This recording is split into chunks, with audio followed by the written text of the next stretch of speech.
Assalamualaikum warahmatullahi wabarakatuh. Hai guys, kembali lagi di my YouTube channel U2UK Ulif. Jangan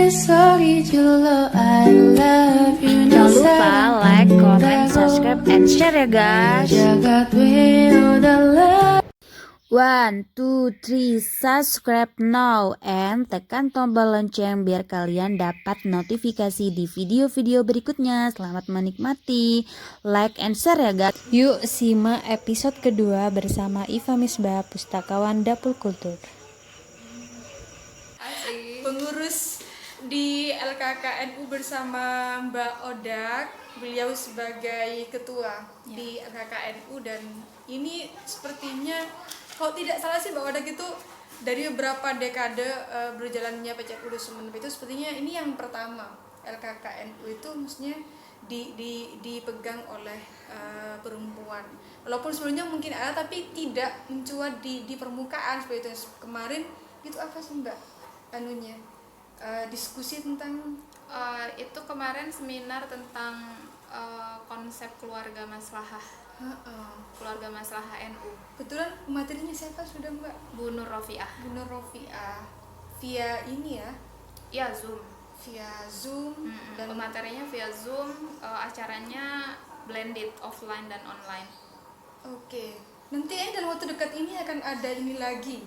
Seminar apa-apa gitu Mbak sama Tabula Rasa ya? Iya, LKK ngedukung acara yang diadakan Dapur sama Tabula Rasa itu, itu tentang kekerasan yang melaksanakan ini Dapur Kultur.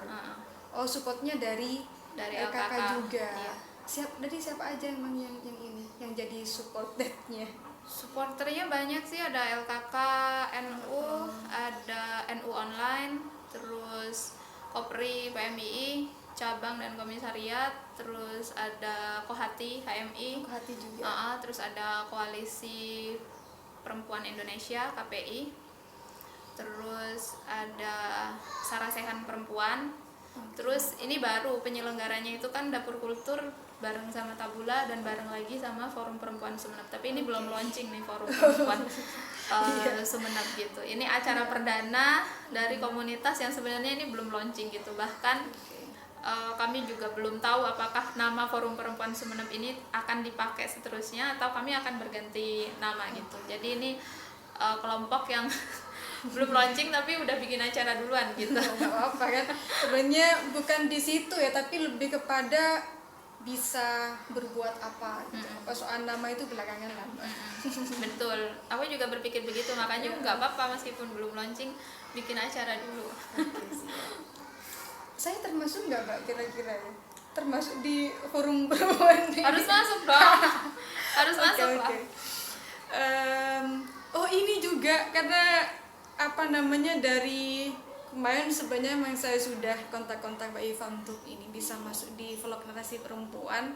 Ada beberapa buku mungkin Mbak yang bisa diperlihatkan sama para viewernya kita itu agar semakin bisa memberikan motivasi lah Mbak.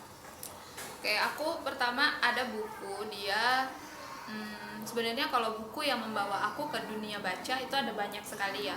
Kayak tadi aku sebut Harry Potter gitu. Terus selain Harry Potter itu yang banyak sekali berpengaruh pada kesukaanku membaca itu Pramudia Anantatur. Yang kemudian itu juga membuat aku explore ke sastra Indonesia itu awalnya dari Pram. Terus selain Pram, kalau di Indonesia itu ada juga aku suka Romo Mangun Wijaya, dia yang menulis Roro Mendut. Terus ada lagi penulis perempuan cukup banyak sih, ada Oki Madasari, terus ada Oka Rusmini yang aku suka. Terus aku juga suka novel grafis. Kalau novel grafis ini ada penulis dari Korea namanya Kim Dong-hwa, itu yang bikin aku tuh jadi suka novel grafis. Novel grafis nih dia komik gitu. Dia bergambar gitu. Kalau itu penulis yang membuat aku sangat suka di dunia baca gitu. Dan masih ada banyak lagi yang mungkin aku nggak sebut satu persatu ya.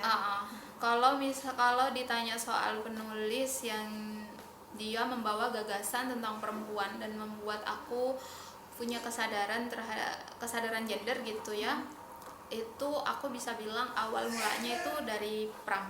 Jadi aku ada bukunya Pram ini, Gadis Pantai ini, karena cukup lama jadi agak covernya udah agak ini. Mungkin bisa Ini bukunya Pram ya, ini judulnya Gadis Pantai. Ini buku bercerita abad 19 atau awal 20-an gitu ya. Ini tentang perempuan Jawa yang dia orang pesisir yang kemudian dinikahi sama kayak petinggi kabupaten gitu. Kayak semacam itu, terus dia dibawa lah ke kota. Lalu dia hidup di situ dalam model pernikahan poligami gitu, dan hubungan istri dan suami itu yang dia hierarki sekali. Istri itu di bawah, laki-laki di atas, laki-laki berkuasa atas kehidupan istri, semua keputusan gitu. Dan cara Pram menceritakan itu betul-betul menarik semua emosi itu untuk keluar gitu. Nah dari situ aku merasa sebegitunya perempuan gitu. Terus ini selain Pram ada lagi buku yang mungkin ini hampir semua perempuan yang dia kemudian berkenalan dengan wacana gender terus mungkin juga jadi aktivis tuh kenal ini. Perempuan di titik nol ini kayaknya bacaan 1000 umat gitu ya. Pasti punya lah aktivis gender, nggak punya itu mereka pasti kenal Nawal El Sadawi. Ini juga buku yang tipis banget dan mampu mengaduk emosi gitu, dan membuat kita jadi berpikir ulang sebegitukah perempuan gitu di masanya gitu. Nah ya aku pikir ini selalu relevan untuk dibaca kapanpun ya gitu. Dalam konteks tertentu perempuan tuh memang sebegininya gitu, seperti yang dikisahkan sama Nawal itu. Terus kalau sekarang ditanya, kalau ini buku non fiksi, jadi ini cover yang udah baru. Jadi dulu aku punya yang cover lamanya terus hilang, nggak tahu siapa yang pinjam ini. Kebiasaan yang pinjam nggak dikembalikan. Ini buku tentang teori gender pertama, dan ini adalah pegangan untuk mereka yang baru belajar gender pertama. Biasanya bukunya Pak Mansur Fakih ini yang dipakai gitu, karena ini sederhana banget terus mendasar sekali. Ini jadi pintu masuk yang gampang banget, dan karena aku hilang akhirnya aku beli baru. Sayang sekali hilang. Nah kalau untuk yang populer aku itu sekarang ngikutin buku-bukunya Kalis Nardiasi. Ini buku dia yang pertama, dan dia juga masih ada buku terbitan yang lain tapi sedang tidak ada di sini bukunya, jadi aku nggak bisa nunjukin. Ini Muslimah yang diperdebatkan. Di dalamnya esai, dia banyak sekali ngangkat isu, terutama isu perempuan dan Islam gitu ya. Misal tentang praktik berjilbab gitu, atau tentang aturan-aturan halal haram misalnya kayak gitu. Dari buku-bukunya Kalis aku sebenarnya suka yang terakhir Sister Villa, tapi nggak bisa aku tunjukin. Nah terus kalau rekomendasiku mungkin buku ini bukunya Bu Nur Rofiah yang kemarin ngisi di LKK itu. Beliau kan foundernya ngaji keadilan gender Islam. Nah aku memang belakangan cukup intens belajar gender Islam, dan ini buku beliau. Ini buku sederhana karena di dalamnya itu kumpulan esai. Dari esai-esai ini tuh jadi tampak nanti gagasan-gagasan keadilan gender Islam Bu Nur itu akan tampak di sini. Dia banyak sekali ngomong tentang dasar dari keadilan gender itu adalah tauhid itu. Ini keren. Itu kebetulan ini kayaknya Mbak sekarang itu lagi dibedah sama Kopri STKIP. Oh iya benar, sepertinya Mbak Odak STKIP sama Mbak Odak. Benar. Itu Kak. Terus ini ada penulis perempuan, jadi banyak sih aku penulis perempuan kayak yang aku sebut tadi ya, ada Oki Madasari, terus ada Ratih Kumala, terus Oka Rusmini, terus ada Clara Eng, Itu beliau Chinese dan dia banyak menulis juga tentang kehidupan urban kayak gitu. Terus ini salah satunya, ini ada Marianne Satrapi, ini dari Iran, ini penulis Iran. Ini buku-buku dia tuh novel grafis, jadi ini kayak komik gitu. Dan dia tuh cerita kehidupan di Iran dulu. Kalau Persepolis ini